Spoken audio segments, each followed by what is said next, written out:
Well, thank you for joining us. Tell us a little bit about what you're doing at the moment. I mean, we had the pleasure of meeting you and listening to you and seeing you moderate some sessions at the AUA. Tell us what your specific areas of research and interest are at the moment. Yeah, so my main clinical interest is in bladder cancer, although I do manage kidney and prostate and testicular and penile cancer as well. But my focus is bladder cancer, and my research tends to align with that. I have mainly research projects in bladder cancer and in prostate cancer. My area of interest is in immunology, drug delivery, and I do research also in hyperthermia or heating with respect to the bladder. There's two different kinds of research that I do. There's clinical research or clinical trials. Those are things that we're directly applying in humans. And then there's the translational research, which are the things I'm doing in the laboratory, which I'm either taking things that have been discovered at the very early stages and trying to translate that to humans, or taking things that we've observed in humans and trying to figure out how it works in the lab. I have several lines of research that I think are pretty interesting.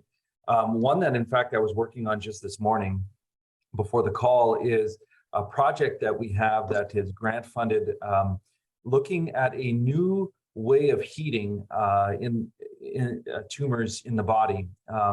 We've developed with some colleagues in the engineering department at Duke some nanoparticles that have very unique properties that when you shine light on them, they heat up really, really, really hot. And we've been able to label these particles with molecules that home them to tumors. And we've been able to heat cancers. And then with the heating method that we do, it results in some pretty special immune responses, which help eradicate tumors that are elsewhere in the body that haven't even been treated. And that's known as an abscopal effect. And so we're working on understanding how this is happening by dissecting the immune system and trying to amplify these types of immune responses so that perhaps the treatment of a tumor over here could lead to the response of a tumor over here. Do you see that as something that has predominantly urologic applications, or could it be for any tumor in the body as long as you can put the correct markers on it to hunt out that tumor? Yeah, I think it could occur pretty much anywhere.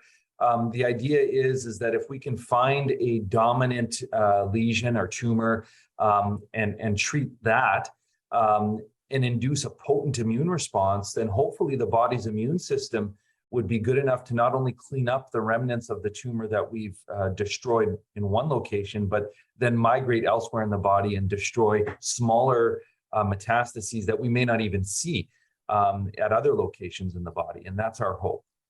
We've had some discussions with your colleagues about the sort of abscopal effects in the past, and we get obsessed, particularly from our specific combats point of view, in talking about bladder and tumoral remnants that have been missed in the bladder. But of course, there's a whole other world of metastatic disease, which we tend to see in our abdominal work, where if you can treat something that is so distant from the action of treatment, then that's an amazing development. I understand the immunology a little bit. I think I said to you in the past, I'm an orthopedic surgeon by training, so my knowledge of immunology is workable, but if it gets too complicated, I may pass out due to the sort of academic strain of it all. Do these nanoparticles heat too? Because we, again, we're obsessed about this 43-degree heating whereby we're not damaging healthy cells, but are these things getting super hot? In fact, they are. They can heat up to 1200 degrees. The difference, though, is that when we're dealing with nanoparticles, these are extremely small foci of heating. So we can heat inside of cells and causing minimal damage around the tissue. So it's kind of like a precision heating method. And it's interesting that even though we get to what we would call ablative temperatures, these are temperatures above 60, 65 Celsius, where it leads to cell death in the tumor. In the periphery surrounding the tumor, we see sublethal hyperthermia. These are temperatures in the 40 to 45 Celsius range that are not killing cells, but are leading to some interesting changes in the stuff that's surrounding the tumor. And what's interesting, many people have shown now, I think, in several different contexts, that the milieu surrounding the tumor is often very immune rich. it's almost like the soldiers are building up around the castle, and there's a siege happening. I thank you for the analogy. That works much better with my orthopedic brain. Yeah. And it's like there's a siege happening, but the walls of the castle are just so strong that the soldiers can't get in. And our idea is, if you can break down those walls, bomb the fort, and that empowers the defenders that are surrounding the fort to then be able to get it. So you take a fairly a brutal approach to the tumor itself, but on such a nano level that your local thermal damage is low, but it increases the efficacy of the already existing immune response. Yeah, Have I got my head around it? Yeah, that's true. And one of the ways that we're manipulating that is we're combining nanoparticle heating with different immune manipulations. In particular, things that you know of, like PD-L1 and PD-1 targeted therapies. But we have other strategies as well that we're using to try and amplify this halo effect or this immune response to the injury. Are you working with any other nanoparticle technologies? Are you looking for drug delivery here? I mean, you say you're working with the PD-1, PD-L1 immune pathways. Are you looking at very targeted drug delivery through such small particles? So far not. This is definitely possible though. Right now, we've linked to our particles different homing molecules that allow them to actually bind to specific immune receptors that are present in tumor microenvironment. But we haven't labeled or targeted them with toxic agents to deliver drug locally. But that being said, we have worked in the past with a number of different drugs, liposomal forms of drugs. Yes, this was sort of where my brain was, because we also did some work with a liposomal coated systemic drug, and which was then locally activated. I wondered if there was something still there.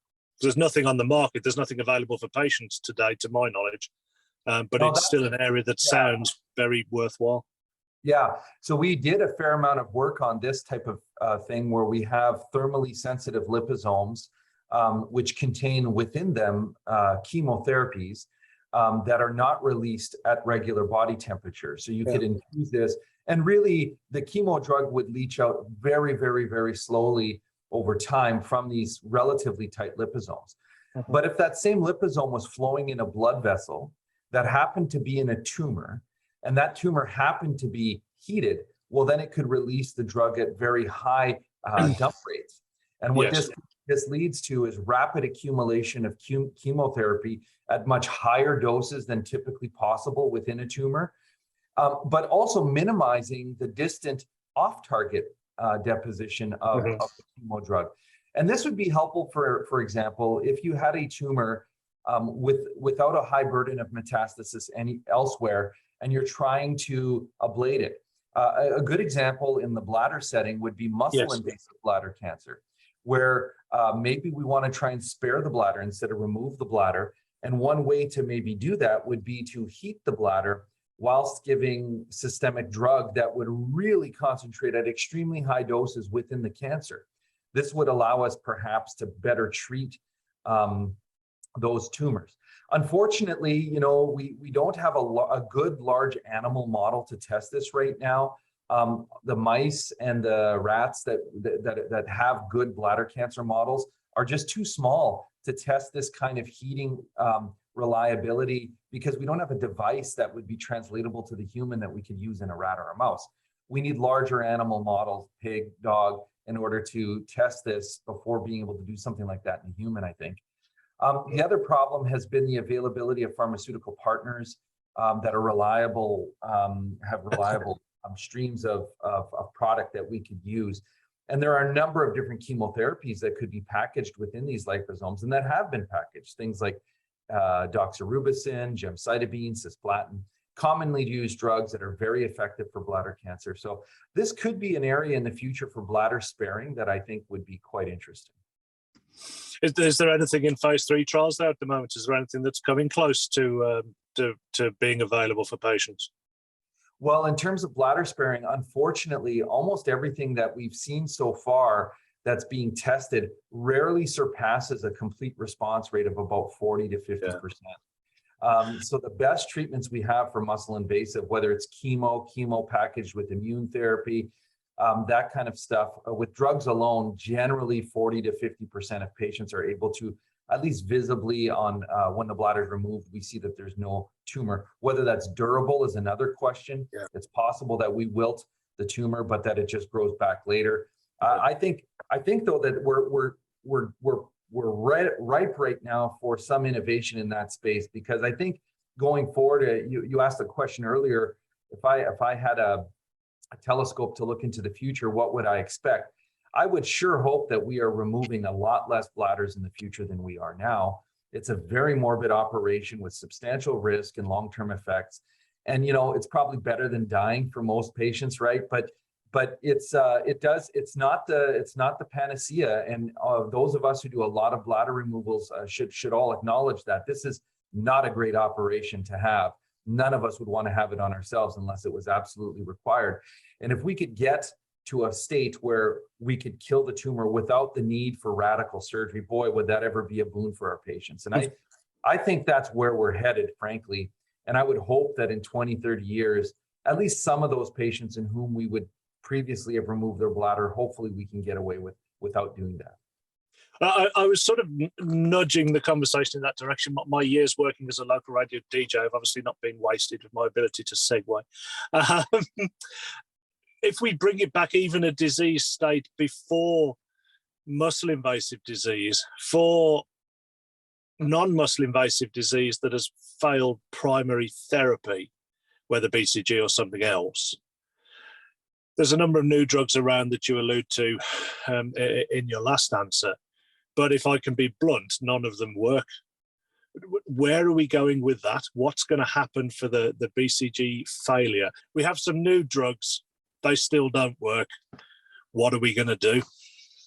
Well, you know, it's interesting. I think your question needs to rewind the clock even further. The problem isn't so much, to me, BCG failures. The problem is, why are these tumors coming back in the first place? Yeah. And part of that has to do with the way that we manage the very first tumor. To me, it makes absolutely no sense that we would put a scope inside of someone's bladder, chop up a cancer into little chunks, rinse it around in the bladder, and expect that it not come back. That's dumb. We don't do that with any other cancer, right? The whole concept of treating cancers is to remove it intact with a margin. This is a very Halstedian principle of surgery. You need to, you know, respect the oncologic boundaries of the tumor. Yet somehow in non-invasive bladder cancers, we find it reasonable and acceptable to do otherwise. And I think that's the root problem. And this is where I think the first of new trials that are coming out now, that the innovation is going to be, okay, well, why are we doing that? Why don't we do some form of intravesical therapy first, try and kill whatever weeds we can on the vine right then and there, and clean up what's left with TUR. Maybe we'll have less seeding events. Maybe we'll trigger better immune responses so that our body, when it's eradicating the cancer that's been killed by the chemotherapy prior to TURBT, will be able then to mount some sort of immunity to help reduce the risk of recurrence down the road, kind of like an auto vaccination. And I think that is where the future is going to be in that space, is rather than waiting and developing at the end of the line when nothing works, why don't we look at how we're managing this from the start?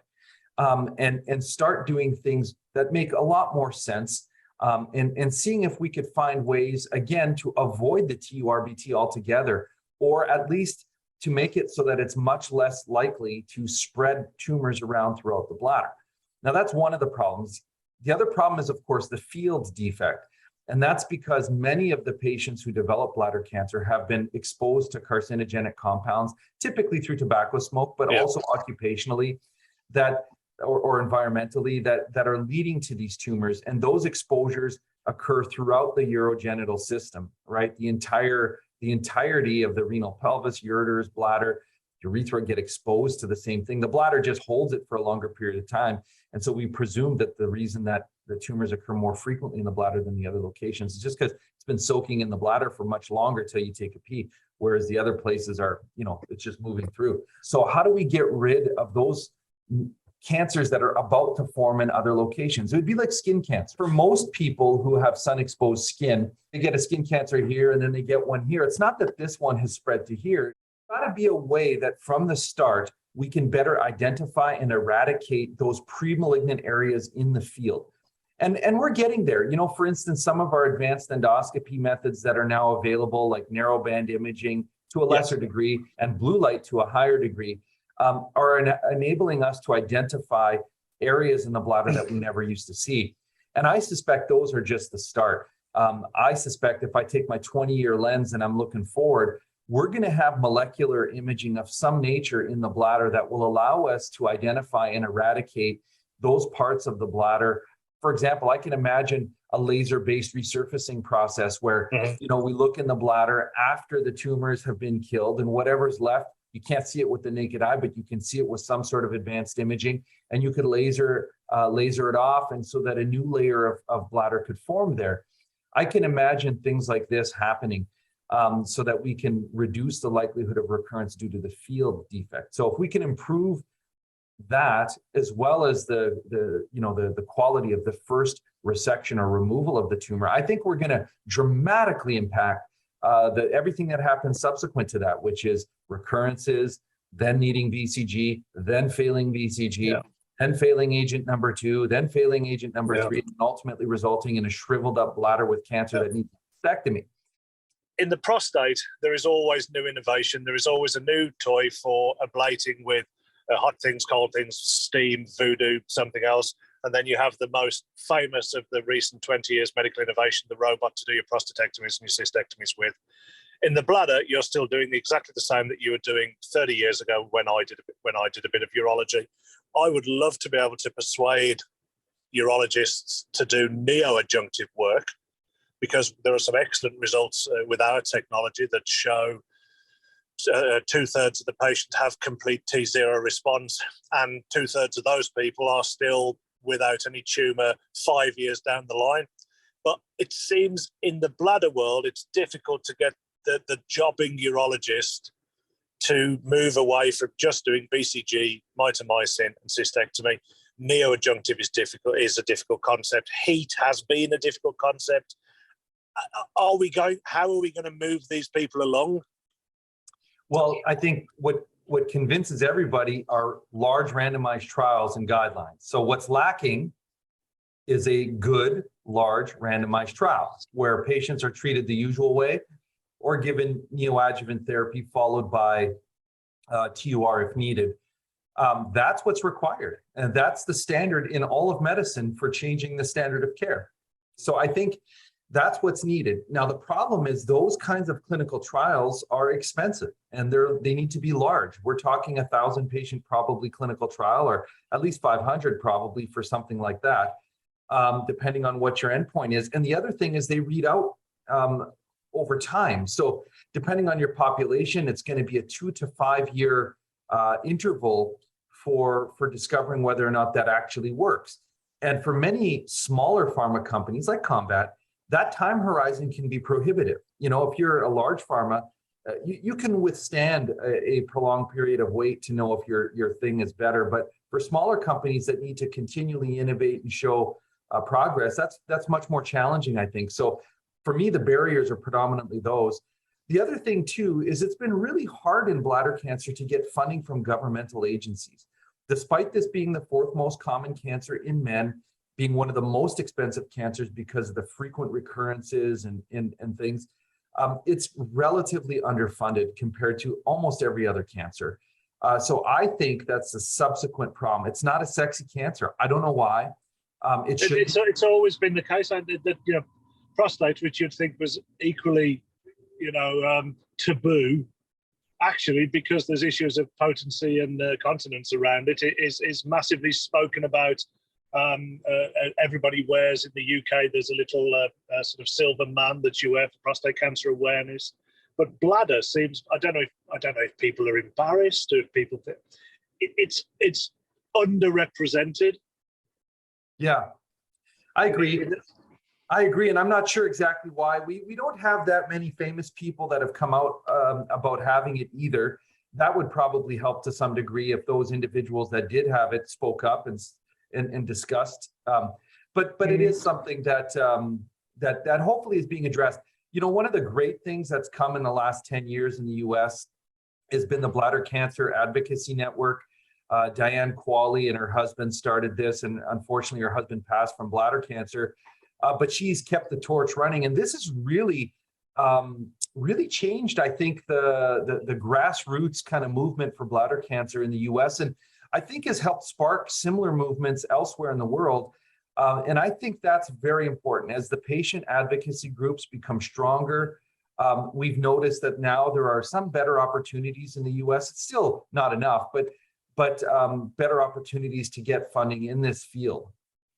Yes, we see the same out here. There's excellent work done by friends of ours at Fight Bladder Cancer and Action Bladder Cancer, and they're the same. They tend to be founded by somebody who is suffering with it, during which the patients can become educated and can become vocal. And let us hope that it changes. I was amazed when I first started working in this area 6 or 7 years ago, that the concept of neoadjuvants that you talked about were not being adopted globally. It's seen as a real outliers treatment to treat neoadjuvantly. So I'm heartened that from an innovator such as yourself, it's something that you believe is the way forward. Fine. I'll take that £1 billion of research money and drop it in your lap now in Duke, but you can only spend it on one thing that's going to be transformational in the uro-oncology area. What are you spending it on? Well, that's a good question. I'm going to limit it to if we had to spend it in bladder cancer, because, you know, having to decide between one type of cancer and another, I think that would be really, really tricky for me. But let's say it was bespoke for bladder cancer. You had to spend it on bladder cancer. Yep. To me, I think while the biggest threat to the life is muscle invasive bladder cancer, the largest community impact, in my opinion, is in non-muscle invasive bladder cancer. That's because 75% of the patients who have bladder cancer have non-muscle invasive. They're the ones who are consuming most of the healthcare resources to help stop their tumors from coming back. So probably I would spend it on trying to reduce the recurrence rate for that kind of cancer. If I had a second pick, it would be at bladder sparing, how to eradicate muscle invasive bladder cancer while leaving the bladder intact and hopefully maintaining its function to some reasonable degree. Because, you know, as you know, a lot of the times when we do bladder sparing, the bladder that the patient is left with is far from desirable. And sometimes it's so bad that they beg us to remove it because it just can't hold anything. And they're incontinent and, you know, all of those kinds of things. So I think that those would be my two wishes. If I had a lot of money, you could probably tackle both. We go forward to, let's say, 2050. What does the bladder cancer patient's pathway look like? Well, let's start with endoscopy. So the cystoscopy, I think, will be dramatically different. I imagine that it's going to be much less invasive. I think we're going to gather much more information. I envision an era where we'll have bladder maps, where our endoscopes will be able to take, like the Google car when it drives down the road and it takes images of the street and then reconstructs a 3D map. I think we're going to do this in the bladder. And I think we're going to overlay information on there, what molecules are expressed. So we're going to have molecular imaging as part of this within the imaging or the endoscopy imaging that we do. I definitely think that's coming. I would imagine that when we treat tumors, it's going to be far more precise. I think we're going to be good at identifying precancerous areas and eradicating them before they form tumors. And I think that when we get into patients who start with muscle invasive bladder cancer, I think that those patients, we're going to have ways of saving their bladder and minimizing the morbidity of therapy. I think that's where we're headed. Good. And it would be nice to see that we're perhaps doing less, or certainly doing things less often, and doing a better job of them when we do them, and to ensure that we're not having to do them in the first place. This idea of, as you say, of treating the field, I think is a wonderful way to look at it. The other thing is prevention. I suspect, and I strongly suspect, we're going to have information in the next decade or two about environmental causes of bladder cancer that we didn't expect. Things from perhaps the containers we serve our food in, to things in the environment. It's interesting, I collaborate with some veterinarians in a local veterinary school because dogs get bladder cancer as well. And I suspect that there's going to be some shared exposures, either in the way we process foods and serve foods. There's commonalities there in the way these foods are prepared and industrialized that are probably not good for our health. I think there are chemicals that we use to prevent weeds in our grass and fertilize things that will probably turn out to be not very good for humans. I think microplastics that are in the environment, in our water, in our oceans, are going to turn out to be a really big problem and need to be eradicated. So I think a lot of those kinds of things, like real primary prevention, like not getting it in the first place, and smoking, of course, and those kinds of things. I suspect that in 2050, many of the bad things we did to our environment and to ourselves will just be legislated out of possibility. Yeah, it'll be interesting to see, because my guess is many fewer people smoke now than did before, but the rates of bladder cancer are pretty similar. Now, at the moment, it's probably because we're a bit better at picking it up than perhaps in the past. It will be interesting that if in 20 years' time we're still seeing the same rates of bladder cancer and only a third of the people smoke who did 20 years ago. How is it possible that you can't sell certain things to people because they're dangerous to their health, but we can sell a product like tobacco that has absolutely no health benefit and is a killer? That makes no sense, right? Like, come on. Brant, wonderful. Thank you for your time. Genuinely interesting, fascinating stuff about where it's going.